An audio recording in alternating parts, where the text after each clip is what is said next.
Hello విద్యార్థులారా! మీరందరూ గొప్ప రోజును కలిగి ఉన్నారని నేను ఆశిస్తున్నాను.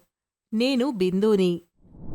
మన చివరి సెషన్లో విభజించు పాలించు విధానాన్ని అవలంబించడం మరియు ముస్లిం లీగ్ వంటి ఇతర సంస్థలకు మద్దతు ఇవ్వడం ద్వారా కాంగ్రెస్ డిమాండ్లను బ్రిటిష్ వారు ఎలా విస్మరించారో తెలుసుకున్నాము. ఈ సెషన్లో భారతదేశంలోని జాతీయ ఉద్యమాలు, విభజన మరియు స్వాతంత్ర్యం 1939–1947 10వ తరగతి సామాజిక అధ్యయనాల నుండి ఆ కాలానికి చెందిన మరిన్ని సంస్థల గురించి మనము నేర్చుకుంటూ ఉంటాము. అభ్యాస ఫలితాలు: ఈ సెషన్ ముగిసే సమయానికి మీరు దీని గురించి తెలుసుకోగలరు. Hindu Mahasabha, Pakistan resolution, quit India ఉద్యమం, సుభాష్ చంద్రబోస్ మరియు ఇండియన్ నేషనల్ ఆర్మీ INA. కీలక పదాలు: రిజల్యూషన్ ఏదైనా చేయాలా వద్దా అనే దృఢమైన నిర్ణయం. స్వయం ప్రతిపత్తి స్వయం ప్రభుత్వ హక్కు లేదా స్థితి. సమీకరించండి క్రియాశీల సేవ కోసం దళాలను సిద్ధం చేయండి మరియు నిర్వహించండి. చర్చలు ఒక ఒప్పందాన్ని చేరుకోవడానికి ఉద్దేశించిన చర్చ. ఈ పాఠం కోసం కాన్సెప్ట్ మ్యాప్ని చూద్దాం.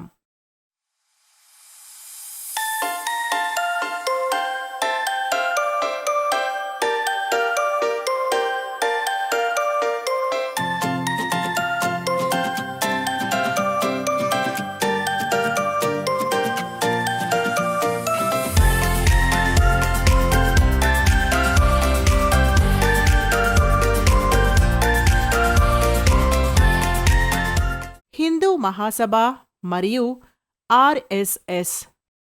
హిందూ మహాసభ మరియు రాష్ట్రీయ స్వయం సేవక్ సంఘ్ RSS జాతీయ సాంస్కృతిక సంస్థలు. ఇవి దేశవ్యాప్తంగా హిందువులను సమీకరించే పనిలో ఉన్నాయి. ఈ సంస్థలు హిందువులందరినీ ఏకతాటిపైకి తీసుకురావాలని మరియు భారతదేశం హిందువుల భూమి అనే సందేశాన్ని ఇవ్వాలనుకున్నాయి. చాలామంది కాంగ్రెస్ సభ్యులు కూడా ఈ సంస్థలను చూసి ముగ్ధులయ్యారు. కాంగ్రెస్ తన సభ్యుల మధ్య లౌకిక అవగాహన కల్పించేందుకు ప్రయత్నాలు చేసింది.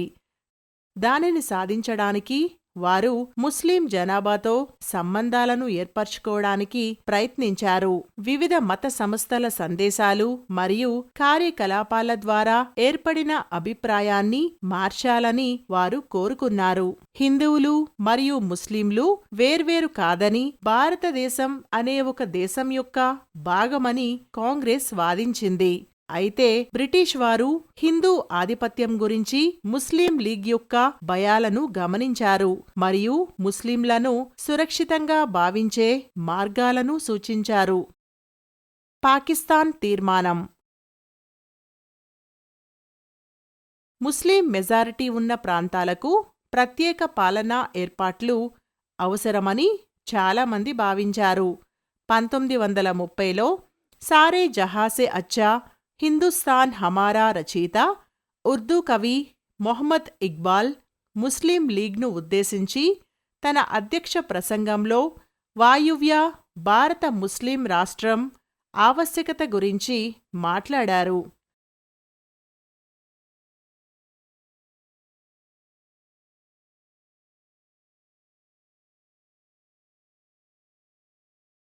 పాకిస్తాన్ లేదా పాక్స్తాన్ అనే పేరును యూకేలోని కేంబ్రిడ్జ్ విశ్వవిద్యాలయంలో పంజాబీ ముస్లిం విద్యార్థి చౌదరి రెహ్మత్ అలీ ఉపయోగించారు.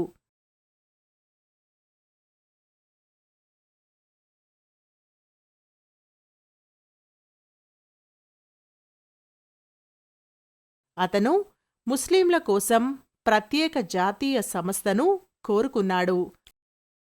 అయినప్పటికీ ముస్లిం లీగ్లోని చాలామంది సభ్యులు మరియు ఇతర ముస్లిం నాయకులు ఈ ఆలోచనను తోసిపుచ్చారు మరియు 1930లో ఆయనను తీవ్రంగా పరిగణించలేదు. కొద్దిసేపటికే భారతదేశంలో రాజకీయ పరిస్థితులు తీవ్ర మలుపు తిరిగాయి. భారతదేశంలోని విభజించు మరియు పాలించు అనే బ్రిటిష్ విధానం రాజకీయ మార్పుకు దారితీసింది.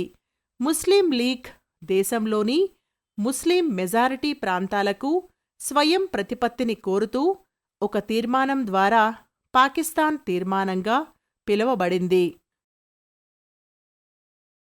ముస్లిం లీగ్ లేవనెత్తిన సమస్యను పరిష్కరించడానికి కాంగ్రెస్ మరియు ముస్లిం లీగ్ నాయకులు మొదట వివిధ మార్గాల్లో చర్చలు జరిపేందుకు ప్రయత్నించారు. అయితే చర్చలు ఓ కొలిక్కి రావడంతో ప్రత్యేక జాతీయ రాష్ట్రం ఆలోచనలో పట్టు మొదలైంది. ముస్లిం లీగ్ నాయకుడు మొహమ్మద్ ఆలీ జిన్నా డిమాండ్లను నెరవేర్చడంలో కాంగ్రెస్ విఫలమైంది. 1942-1946 మధ్య ముస్లిం లీగ్ ప్రత్యేక జాతీయ రాష్ట్రం ఆవశ్యకతను ముస్లిం జనాభాను ఒప్పించింది. ముస్లిం రైతులు, హిందూ జమీందార్లు మరియు వడ్డీ వ్యాపారులచే దోపిడీ చేయబడని దేశాన్ని ఊహించగలరు.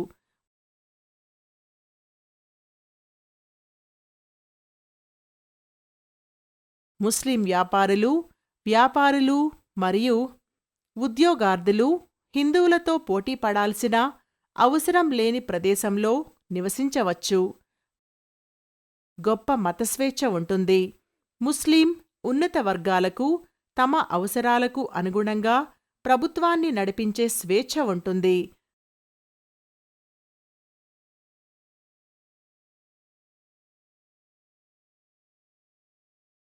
ఈ సమయంలో అనేక మంది ప్రముఖ కాంగ్రెస్ నాయకులు జైలు పాలైనందున ముస్లిం లీగ్ మరింత ప్రజాదరణ పొందగలిగింది మరియు ఇది చివరకు వారి లక్ష్యం నెరవేరడానికి దారితీసింది. 1941 నాటికి ఆగ్నేయాసియాలో జపాన్ విస్తరణ భారత భూభాగాలను బెదిరించింది. జపాన్పై యుద్ధంలో భారతదేశం మద్దతు కోరేందుకు బ్రిటిష్ వారిని ప్రేరేపించింది.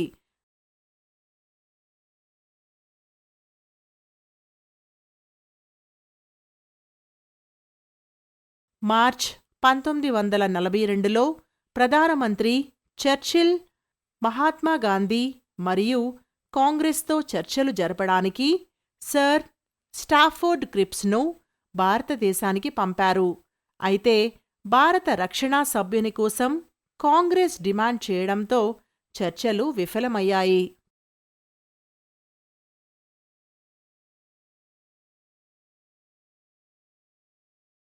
క్రిప్స్ మిషన్ విఫలమైన తరువాత మహాత్మాగాంధీ బ్రిటిష్ సామ్రాజ్యానికి వ్యతిరేకంగా తన 3వ ప్రధాన ఉద్యమాన్ని ప్రారంభించాలని నిర్ణయించుకున్నారు. ఇది క్విట్ ఇండియా ఉద్యమం. ఈ ప్రచారం జైలు పాలయ్యారు. కానీ యువ కార్యకర్తలు భారతదేశం అంతటా సమ్మెలు మరియు విధ్వంసం నిర్వహించారు. జయప్రకాష్ నారాయణ్ వంటి సోషలిస్టు సభ్యులు భూగర్భ ప్రతిఘటన ఉద్యమంలో చురుకుగా ఉన్నారు.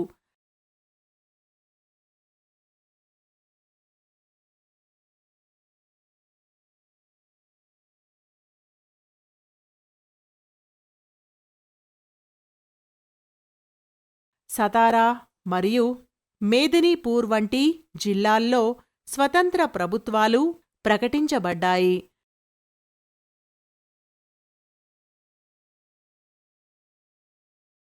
బ్రిటిష్ దళాలు ప్రతిస్పందించాయి.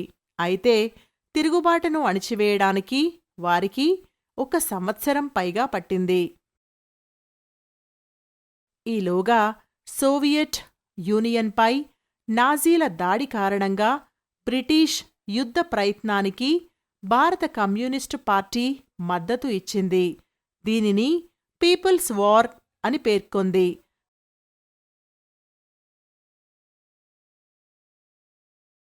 బ్రిటిష్ వారు భారతదేశాన్ని విడిచిపెట్టిన తరువాత భారతీయులు జపాన్ను స్వతంత్రంగా నిర్వహించగలరని గాంధీజీ విశ్వసించారు. అమెరికన్లు మరియు యూరోపియన్లకు వ్యతిరేకంగా జపాన్ యొక్క ప్రారంభ విజయాలు భారతదేశంలో బలమైన ముద్రలను రేకెత్తించాయి. ఎందుకంటే యూరోపియన్ వలసవాదులు త్వరలో ఓడిపోతారని మరియు జపాన్ యొక్క ఆసియా హోదా భారతీయులు బ్రిటన్కు వ్యతిరేకంగా నిలబడటానికి వీలు కల్పించింది. బ్రిటిష్ ఆధిపత్య పురాణాన్ని విచ్ఛిన్నం చేసింది. బలహీనపడిన బ్రిటిష్ సామ్రాజ్యం సృష్టించిన అవకాశాన్ని సుభాష్ చంద్రబోస్ ఉపయోగించుకోవాలనుకున్నారు. భారత స్వాతంత్ర్యం అత్యంత ముఖ్యమైనదని, భారతదేశంలోని బ్రిటిష్ సామ్రాజ్యాన్ని కూలదోయడానికి మనం జపనీయుల సహాయం తీసుకోవాలని ఆయన పేర్కొన్నారు. అతను రహస్యంగా జర్మనీ మరియు జపాన్లకు వెళ్లి 1942లో భారత సైనికుల సైన్యాన్ని సేకరించాడు. ఐఎన్ఏ ఏర్పాటు ప్రారంభంలో ఈ సైనికులు బ్రిటిష్ సైన్యంలో సభ్యులు. బర్మా మరియు మలయాలో బ్రిటిష్ వారు ఓడిపోయినప్పుడు వారు జపాన్ దళాలచే బంధించబడ్డారు. వారు యుద్ధ ఖైదీలు. సుభాష్ చంద్రబోస్ వారిని ఇండియన్ నేషనల్ ఆర్మీ ఐఎన్ఏ అని పిలిచే తన సైన్యంలో చేర్చుకున్నాడు. తరువాత అనేక మంది భారతీయులు కూడా సైన్యంలో చేరారు. ఇందులో పురుషులు మరియు మహిళలు ఇద్దరూ ఉన్నారు. అయితే గాంధీజీ మరియు మరికొందరు నాయకులు బోస్ ప్రణాళికలతో ఏకీభవించలేదు. భారత విముక్తి ఆశతో జపనీయులను విశ్వసించలేమని వారు భావించారు. కాని బోస్ తన మార్గంలో కొనసాగాడు మరియు దాదాపు 3 సంవత్సరాల పాటు బ్రిటిష్ దళాలకు వ్యతిరేకంగా జపాన్ ఇంపీరియల్ ఆర్మీతో పాటు ఐఎన్ఏ సైనికులను నడిపించాడు. ఇది మొత్తం ప్రపంచానికి చాలా కష్టమైన మరియు నాటకీయ సమయం. ఒకానొక సమయంలో మిత్రరాజ్యాల దళాలు యుద్ధంలో ఓడిపోతాయని అనిపించింది. అయినప్పటికీ స్టాలిన్ గ్రాడ్లో విజయం సాధించడంతో రష్యా నాజీ దళాలను నిలిపివేసింది. మిత్రరాజ్యాల దళాలు త్వరలో నియంత్రణను తిరిగి పొందాయి మరియు చివరికి రెండవ ప్రపంచ యుద్ధంలో విజయం సాధించాయి. దీని తరువాత బోస్ అదృశ్యమయ్యాడా లేదా మరణించాడా అనేది ఖచ్చితంగా తెలియదు. జూన్ 1944లో యుద్ధం ముగియబోతున్నప్పుడు బ్రిటిష్ ప్రభుత్వం గాంధీజీని జైలు నుండి విడుదల చేసింది.